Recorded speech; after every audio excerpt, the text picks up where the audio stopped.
Hello and welcome to the eTourism Summit Straight to the Point series. This session is brought to us by BVK, who is an outstanding partner of eTourism Summit. Today's experts are Victoria, Stephanie, and Jeremy.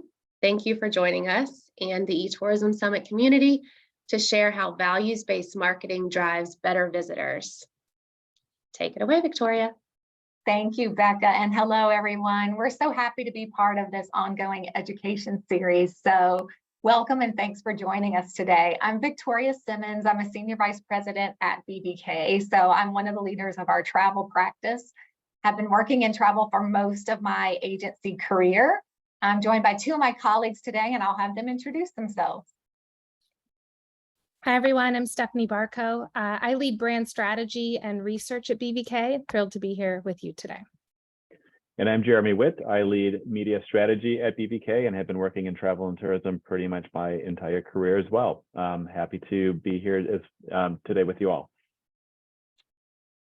So for those of you who aren't as familiar with BVK, we are a top 20 independently owned business brand and advertising solutions company. And we've been working in the travel space since we opened our doors back in 1984.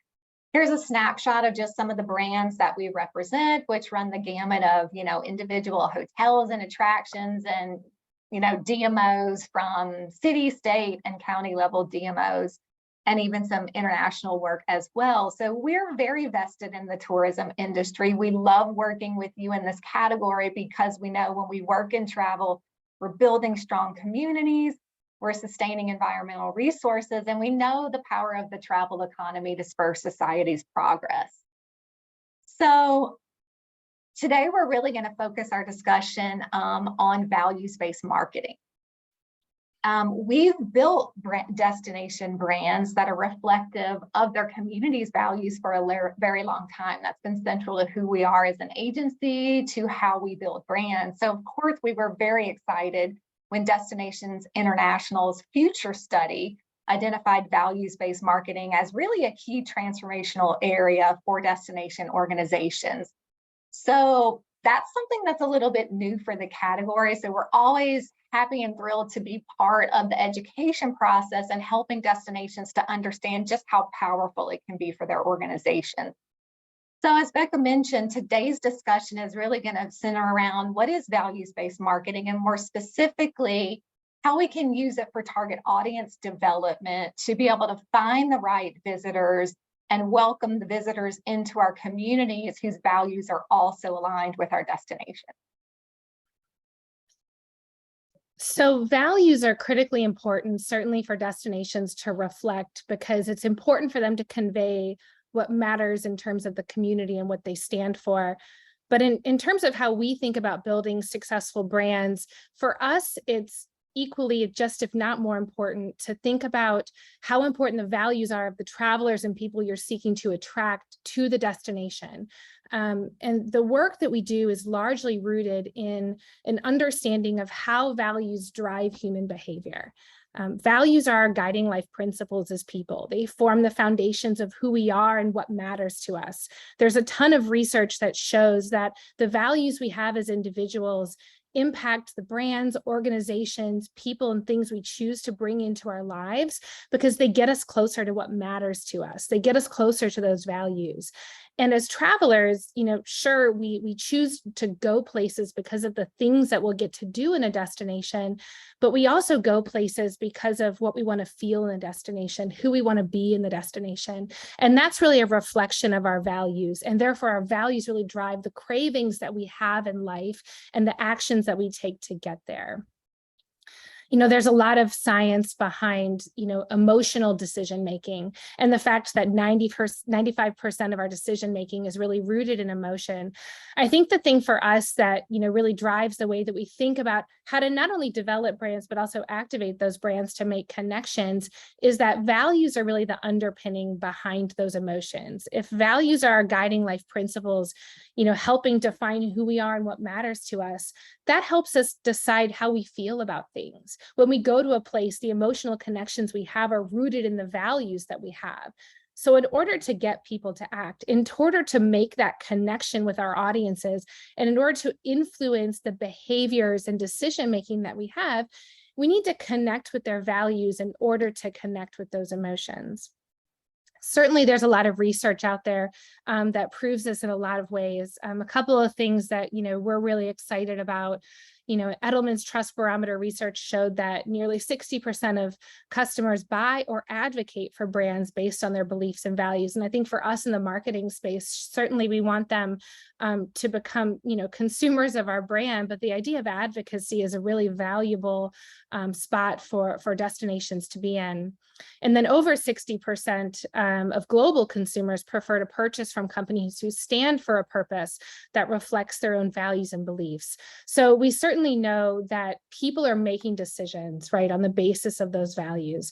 I think one of the critical differences from BVK's perspective in terms of how we activate those values in terms of our approach is it's a very holistic approach for how we take a value and bring it into a marketing approach for our clients. We position brands on a singular value, but then flow that into really everything we do, from strategic planning to creative development to media planning to measurement and optimization. It becomes a holistic and foundational approach for how we move a destination forward to live that value in a meaningful and integrated way so that we can build the business thoughtfully. And for us, it isn't just about having a list of values that matter from a community or destination's perspective. And it isn't about tapping into values in general that matter to our audience. It is around illuminating a singular core human value that represents competitive opportunity, represents the DNA of a destination, and is truly important and resonant and craveable by our audiences. That becomes that foundation. And what it does is creates clarity and focus for our destinations to be able to talk about what they have to offer. I think we all recognize that there's a sea of sameness in the travel industry because it can be difficult for destinations to break out of very similar things to do. A value elevates the brand by connecting it with something outside of those things because it is about an element of who we are and what matters to us as people. It also allows us that single-minded approach for how we communicate what's most important about our destination, because I think a lot of times it can be difficult to really winnow that down into focus. So in essence, creating a values-based strategy is about that focus and about that meaning, which allows us to activate the brand in a powerful way and connect and find audiences that connect with that value. There's been a lot of research on, how important this is for business practice. A book that we've always loved is Grow by Jim Stengel, who's a former Procter & Gamble executive. The research that he did after leaving P&G essentially proved that brands that position on a value outperform the S&P 500 by 400%. When he did this study, he was looking at brands across categories globally, and he wanted to understand really what was different about these brands. Why are they so successful? And the singular thing that he was able to find that was different is the role of a value in everything that organization did. Because again, it powers growth by creating focus and meaning. There's a lot of examples of brands that do this really well. I think one of the ones, that we continue to come back to is Nike. Their value is empowerment, and they have demonstrated that over time, certainly through the theme of Just Do It, it is about empowering, the inner athlete for greatness. I think what's been interesting about Nike is that they've iterated this, value and that opportunity over time to different audiences, allowing them to attach the products that they have to a higher level, and to really what people crave and want out of life and the goals and ambition that they have. And I think they've been able to translate that into different things over time, whether that's, empowerment for social justice or a personal sense of responsibility. I think when you leverage a singular core human value, it allows you to move the brand into new spaces in ways that you can connect with that value and connect with the people that you serve.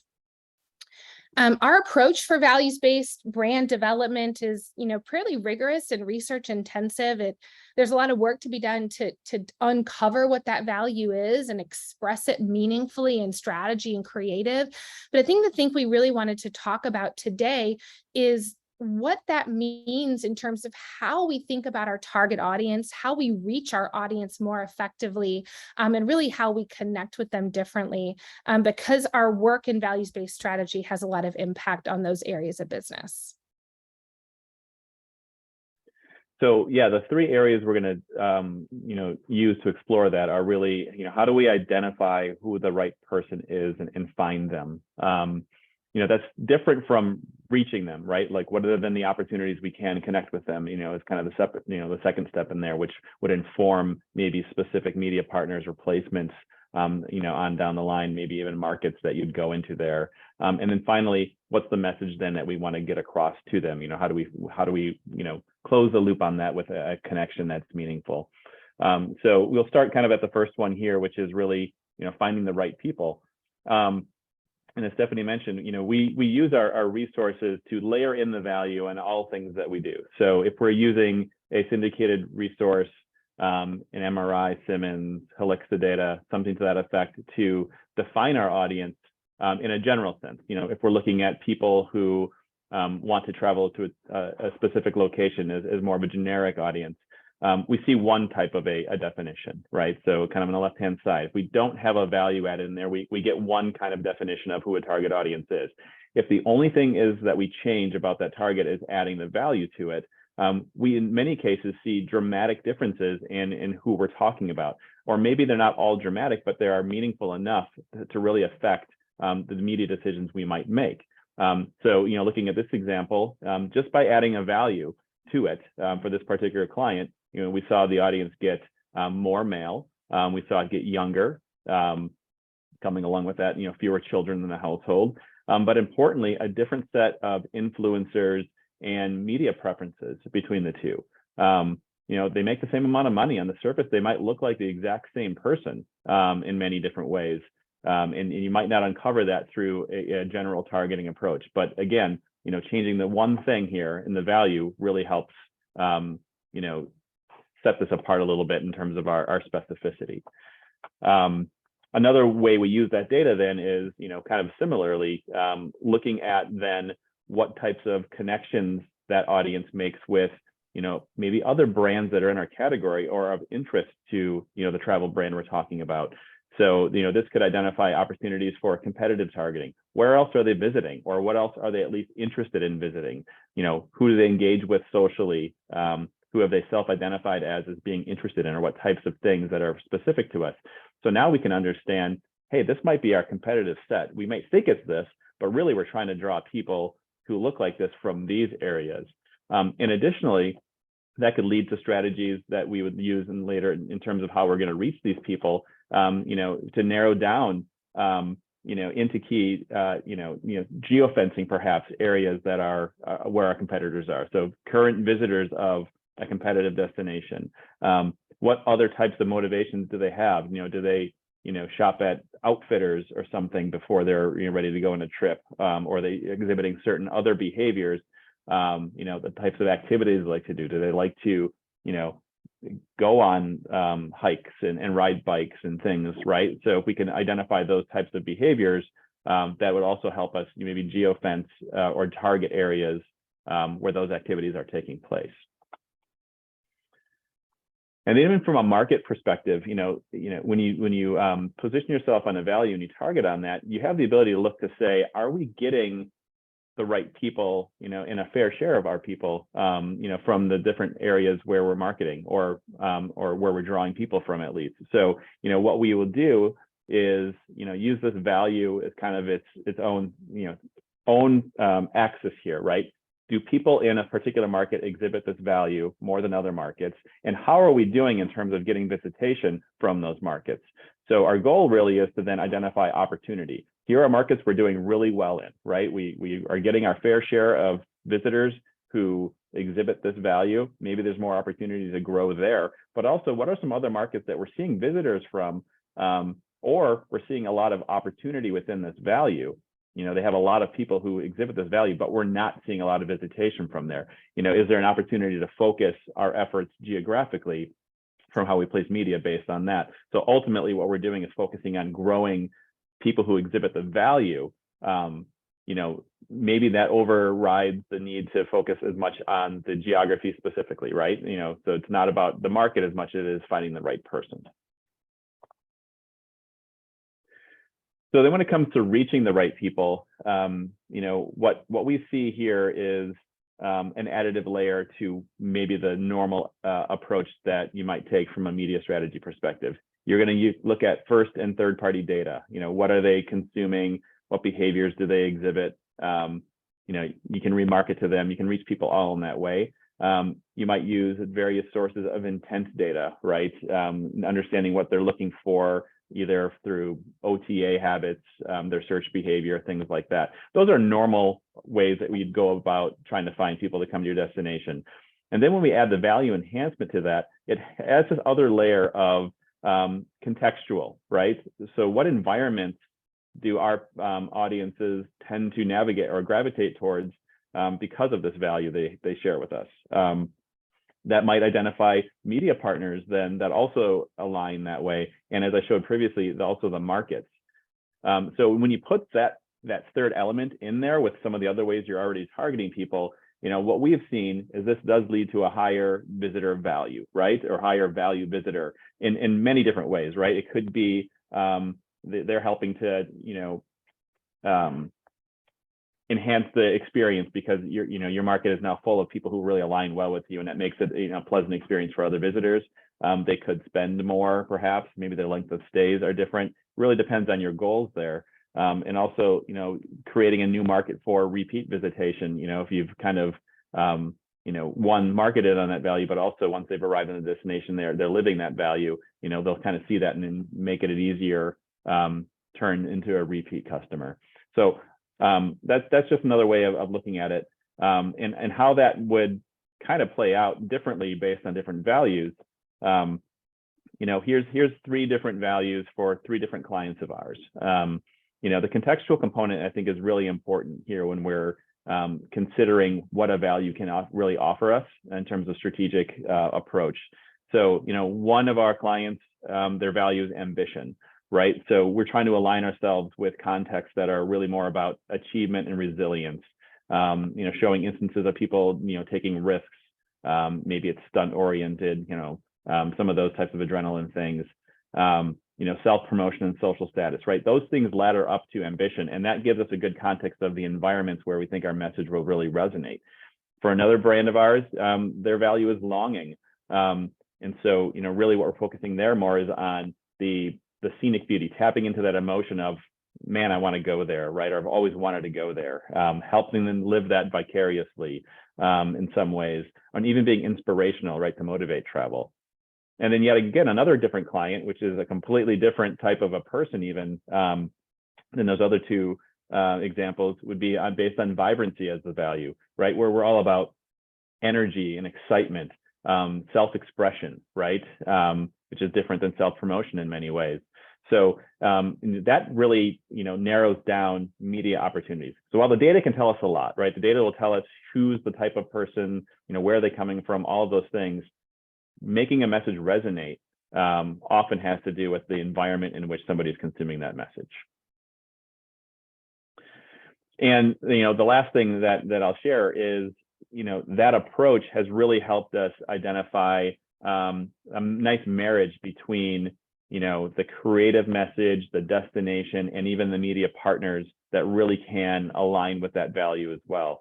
What's here is an example from one of our clients where that whole idea of longing, we found a media partner that also had a product that was really more about that, right? And they were looking for a brand, a travel brand they could align with. And so it became a really nice marriage where they had a content piece they wanted to build out. We had a message we thought would work really well. It helped us identify the influencers then that would fit really well within that, and then the creative message kind of came naturally within that as well. So, a lot of, benefits. We think it helps the message make a lot more sense when we take this type of an approach. Yeah. So when we think about connecting with the right people, we're really talking about, how do we send up that value from a creative perspective, or maybe the programs that we're developing within our organizations. I'm going to share a couple of client examples with you here to kind of demonstrate how critical it is to make sure that value comes through in our creative messaging. The first is going to be a TV spot we've recently produced for the Wyoming Office of Tourism. They've been a long-standing client of ours, and coming out of COVID, we really wanted to take an opportunity to think more critically about the brand and how it would need to evolve to meet the needs of, new travelers in the marketplace. One of the things we learned was that Wyoming needed to work harder to break away from the Mountain West competitive set.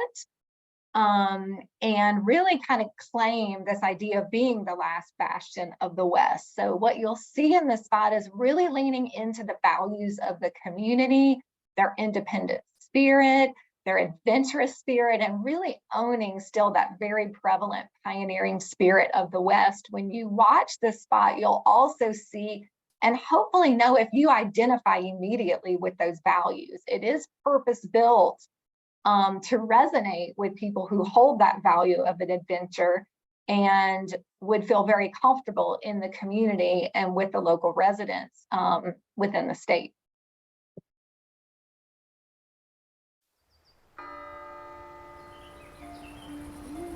They were restless spirits, dreamers,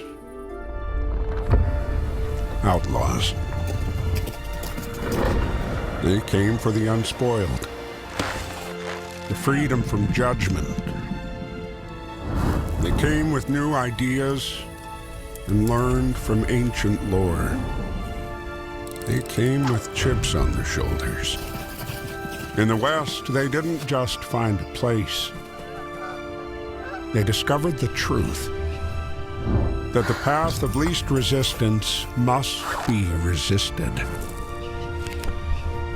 That your environment shapes who you are, that settling down is the most unsettling idea of all. The truth lies west. It's time to discover yours. Many of you probably know Diane Shover, and one of our favorite sayings of hers is that Wyoming is not for wussies. And so you'll see as this campaign plays out that, we're sticking with kind of that bold spirit of the West, and we're not backing down from that personality. It is true that, you're traveling distances and wide open spaces. And so they've been very forthright in understanding that there is a certain kind of visitor that's going to be attracted to Wyoming. And that's the type of visitor that's going to be more productive and more beneficial for them from an economic impact perspective, but also from assimilating well into their community perspective. So the next example is from the Aspen Chamber Resort Association.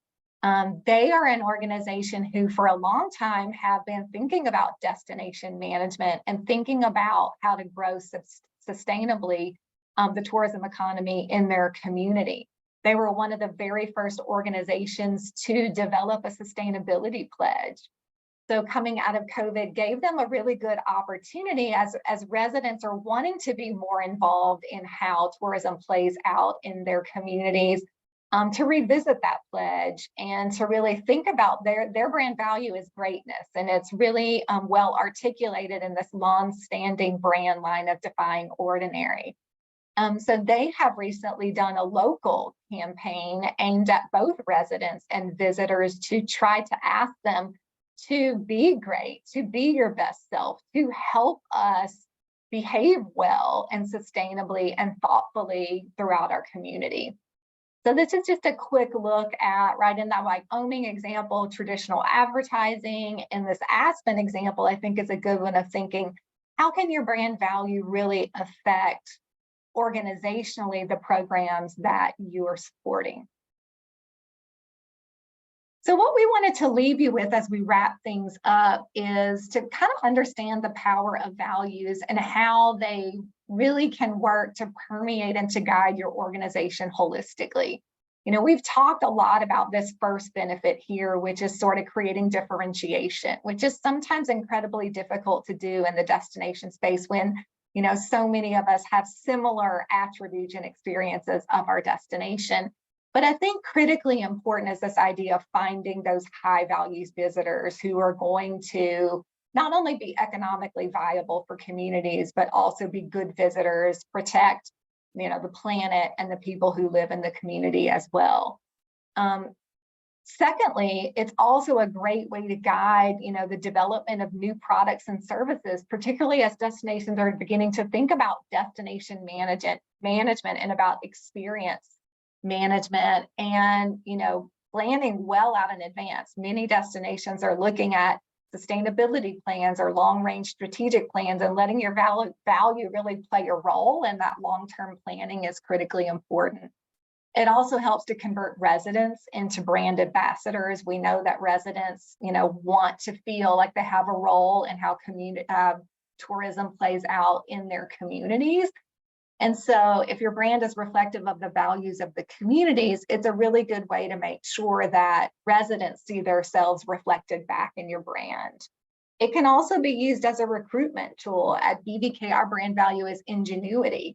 And we really use that brand value when we're looking to bring new team members into the organization to make sure that, they're curious and they're inventive and they're creative thinkers. So it can really help you build a team that's supportive of the goal and your organization's value. But I think more importantly, that this value really drives greater economic impact. So at the end of the day, we're all held accountable for delivering that, economic impact back into our communities. And so positioning on a value allows us to deliver not necessarily visitor volume, but quality visitation with the right kind of economic impact back into communities.